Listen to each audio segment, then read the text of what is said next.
सूत जी बोले, हे ऋषियों, मैं और भी एक कथा सुनाता हूँ, उसे भी ध्यानपूर्वक सुनो। प्रजापालन में लीन तुंगध्वज नाम का एक राजा था। उसने भी भगवान का प्रसाद त्याग कर बहुत ही दुख सहन किए। एक बार वन में जाकर वन्य पशुओं को मारकर वह बड़ के पेड़ के नीचे आया। वहाँ उसने ग्वालों को भक्तिभाव से अपने बंधुओं सहित सत्यनारायण भगवान का पूजन करते देखा। अभिमानवश राजा उन्हें देखकर भी पूजा स्थान में नहीं गया और ना ही उसने भगवान को नमस्कार किया। ग्वालों ने राजा को प्रसाद दिया, लेकिन उसने वह प्रसाद भी नहीं खाया और प्रसाद को वहीं छोड़कर वह अपने नगर को चला गया। जब वह नगर में पहुंचा तो वहां सब कुछ तहस नहस हुआ पाया। वह शीघ्र ही समझ गया कि यह सब भगवान ने ही किया है। वह दोबारा ग्वालों के पास पहुंचा और विधिपूर्वक पूजा करके प्रसाद खाया तो श्री सत्यनारायण भगवान की कृपा से सब कुछ पहले जैसा हो गया। दीर्घ काल तक सुख भोगने के बाद मरणोपरांत उसे स्वर्गलोक की प्राप्ति हुई। इसी प्रकार एक अन्य व्रत की कथा कहती है कि इस व्रत में जल और फल का सेवन भी नहीं करना होता है।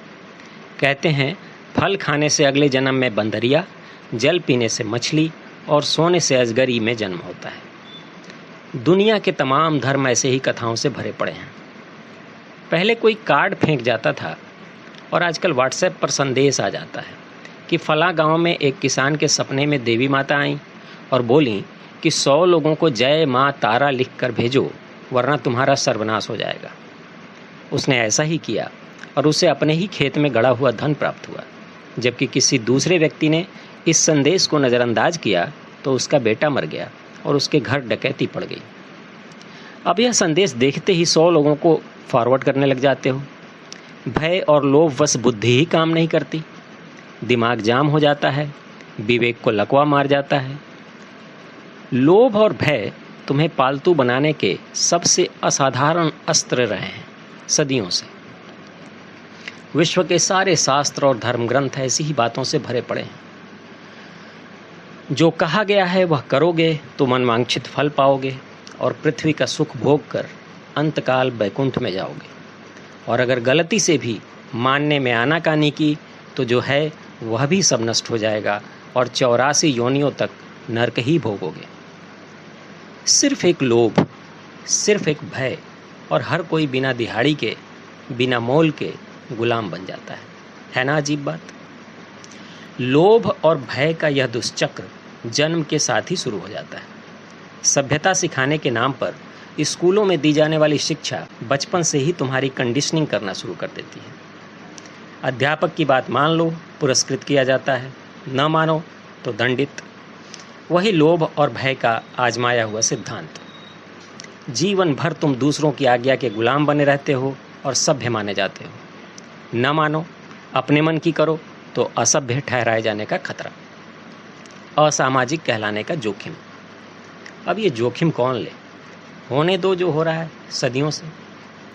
एक आदमी भीड़ से निकलकर बाहर खड़ा होने की हिम्मत करे, भीड़ उस पर टूट पड़ती है। विरोध तुम्हारा बहुत ही असहाय हो जाता है। सदियों से शोषण का जो तरीका चला आ रहा है उसे तोड़ने की हिम्मत कोई कैसे कर सकता है? पहले समझाकर, फिर धमकाकर, न माने तो दबाकर उसे शांत कर ही दिया जाएगा। एक कथा का स्मरण हुआ था। एक राजा, अत्यंत प्रतिभाशाली विद्वानों की कद्र करने वाला, किसी बड़े साम्राज्य का स्वामी, उसके दरबार में आता है एक पुजारी, कपटी। वर्षों से लोभ और भय दिखाकर लोगों से गुलामी करवाई है, उन्हें ठगा है। राजा समझता है विद्वान आया है, पूरा सम्मान देता है, अपने बराबर में बिठाता है, पूछता है, महाराज कहाँ से पधारे? राजन, मैं तो सीधा स्वर्ग से चला आता हूँ। आपकी फकीरी देखकर दंग हूँ। इतने बड़े साम्राज्य का स्वामी और वस्त्र ऐसे साधारण राजाओं वाले। आपको तो स्वर्ग के दिव्य वस्त्र धारण करने चाहिए। स्वर्ग के वस्त्र? राजा अचंभित होता है।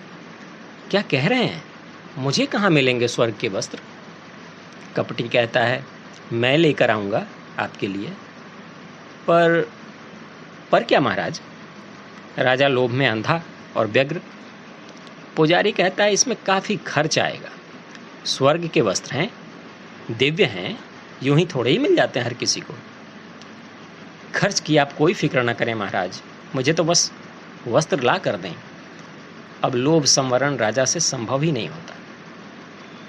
पुजारी मोटी रकम ऐंठने के बाद कहता है, अच्छा तो राजन, मैं चलता हूँ, काम पर लगता हूँ। समय बीतता जाता है और राजा समेत सभी दरबारी रोज उन्हीं वस्त्रों की चर्चा करते हैं। 6 महीने बाद वह पुजारी वापस लौटता है। उसके हाथ में एक झोला है। खुशी से कहता है, महाराज, मैं आपके लिए स्वर्ग के वस्त्र लाया हूँ, चलिए धारण कीजिए। परंतु एक दिक्कत है। पूरा दरबार अचंभित। अब क्या दिक्कत है? बोला, महाराज, दिक्कत यह है कि ये वस्त्र सिर्फ उसे ही दिखाई देंगे जो अपने पिता की ही संतान हो, अन्य किसी को दिखाई नहीं देंगे। और इन्हें धारण करने के लिए आपको मेरे साथ किसी एकांत कक्ष में चलना पड़ेगा। महाराज खुशी खुशी उसे लेकर अपने गोपनीय कक्ष की ओर प्रस्थान करते हैं। वहां पहुंचकर पुजारी कहता है कि अब महाराज आप एक एक कर अपने वस्त्र उतारें और ये वस्त्र मैं आपको अपने हाथों से पहनाऊंगा। महाराज ने पगड़ी उतारी। पुजारी ने झोले में हाथ डाला और खाली हाथ बाहर निकाला और राजा के सिर के पास ले जाकर बोला, महाराज ये पहने, स्वर्ग की पगड़ी। राजा को न तो कोई पगड़ी दिखाई देती है, न सिर पर उसका भार महसूस होता है, पर राजा भयवश चुप रहता है कि हो सकता है मुझे ही न दिखता हो। अब ये बात कौन कहे कि दिख नहीं रहा? सवाल अपने बाप की संतान का न होने का खड़ा हो जाएगा। राजा एक एक कर अपने सारे वस्त्र उतार देता है और पुजारी उसी प्रकार झूठ मूठ बोलता जाता है। महाराज ये रही अचकन, ये जूते, वाह क्या अलौकिक दृश्य है। पृथ्वी पर ऐसा दैविक सौंदर्य किसी और का न होगा। कितने भले लग रहे हैं महाराज। राजा चमत्कृत पूरी तरह नग्न खड़ा है, पाँव में जूते भी नहीं। उसे दिख रहा है कि वह नग्न है, पर कुछ भी बोल नहीं सकता। स्वयं पर ही संदेह होने लगता है, क्या पता मुझे ही ना दिखते हो। यह पुजारी कह तो रहा है, सच ही कहता होगा। पुजारी उसे लेकर दरबार की ओर प्रस्थान करता है। दरबार में घुसते ही सारे दरबारियों को सांप सूंघ जाता है। कहाँ हैं स्वर्ग के वस्त्र? जो थे वो भी गए। राजा इस प्रकार नग्न? पर तुरंत चेतना लौटती है। पुजारी की शर्त का स्मरण हो आता है। अब अगर कहते हैं कि कहाँ हैं वस्त्र, तो अपने हरामी होने का प्रश्न खड़ा हो जाएगा। सब एक स्वर में बोल उठते हैं, सुंदर, अति सुंदर। महाराज सोचा भी ना होगा किसी ने ऐसे अलौकिक वस्त्र हो सकते हैं। धन्य हो महाराज, आपका ऐसा दिव्य रूपांतरण, आपकी छटा तो देखते ही बनती है। राजा सोचता है, इन्हें भी दिख रहे हैं वस्त्र, कमाल है, मुझे क्यों नहीं दिखते। राजा को मन ही मन अपनी माँ पर संदेह होने लगता है। दरबारी हर्ष में आनंदित होते हैं। तालियों की गड़गड़ाहट से महल गूंजा जाता है। राजा सिंहासन पर तन कर बैठ जाता है। अब उसे विश्वास हो ही जाता है कि वस्त्र हैं। नौकर चाकर पुष्प वर्षा करते हैं। बात कानों कान प्रजा में भी पहुंचती है। लोग स्वर्ग के वस्त्र देखने के लिए महल के द्वार पर जमा होने लगते हैं। पुजारी सुझाव देता है कि क्यों न राजन की शाही सवारी पूरे नगर में निकाली जाए, जिससे प्रजा भी इन वस्त्रों और सम्राट की अलौकिक छटा के दर्शन कर सके। सहमति बनती है और तैयारी शुरू हो जाती है। धूमधाम से राजा की सवारी निकलती है। रास्ते के दोनों ओर प्रजा कतार बांधे खड़ी होती है। पर यह क्या, राजा तो नंगा है। फिर भी सब चुप रहते हैं। उन्हें मालूम है शर्त, कुछ बोले तो हुए हरामी। माँ की भी बेइज्जती। पथ पर तालियों की गड़गड़ाहट होती है, फूलों की वर्षा होती है। लोग ठगे से नग्न राजा को देखते रहते हैं। अब राजा को भी यकीन हो चला है कि वस्त्र हैं, सबको दिखते हैं।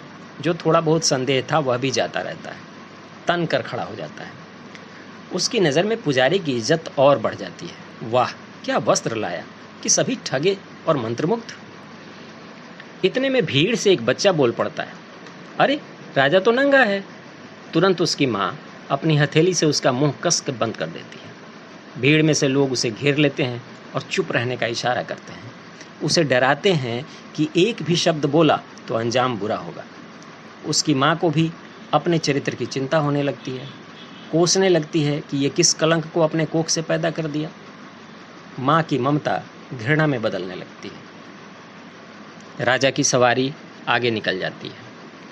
उस बच्चे को भीड़ से अलग खड़े होने की सजा दी जाती है। जब भी तुम अपनी सहज बुद्धि का प्रयोग करते हो, भीड़ से अलग होने का साहस करते हो, तुम्हें इसकी सज़ा दी जाती है, ताकि आगे से कोई ऐसा करने की हिम्मत न करे। यह सज़ा समाज की नज़ीर बने।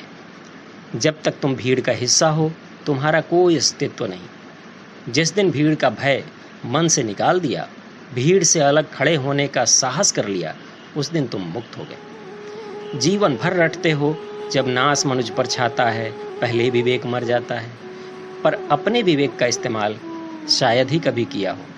जिस दिन स्वविवेक का इस्तेमाल आरंभ हो जाता है, लोभ और भय दोनों तिरोहित हो जाते हैं। वैकुंठ जाने की आवश्यकता नहीं रहती, जीवन ही स्वर्ग हो जाता है।